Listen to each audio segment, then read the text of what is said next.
So today we're going to solve a quadratic equation, but not in the original method. So here we have x squared plus 4x minus 4 is equal to 0 with the following roots. But wait, we're not going to solve this using the quadratic formula. We're going to solve this using a differential equation of the first order. And yeah, I know what you're probably thinking. Get a load of this guy. The hell do you mean we're going to solve a quadratic using a differential equation?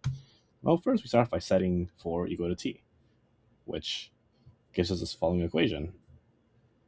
Now what we're going to go ahead and do is move t to the right side, which gives us x squared plus 4x equals to t.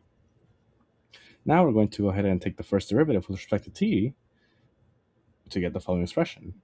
Now what we'll do is solve for x prime, which will give us the following expression, and we are going to assume that we could construct a differential equation with a x prime plus bx plus c. So looking at this differential equation, we can do is substitute in x prime. And if we do, and multiply by the denominator, we'll get the following expression. And yeah, we have a bx squared term in here, but we know we could substitute x squared equals t minus 4x, which will give us this entire expression. So now what we're going to do is set both x and constant terms equal to 0, which will give us b is equal to 1, c equals to 2, and a is equal to negative 2t minus 8. Plugging this into the first order differential equation, we will get the following. Dividing by negative 2t minus 8 will give the following differential equation, which, if we've taken calculus or differential equations, we can easily solve this using the integrating factor method.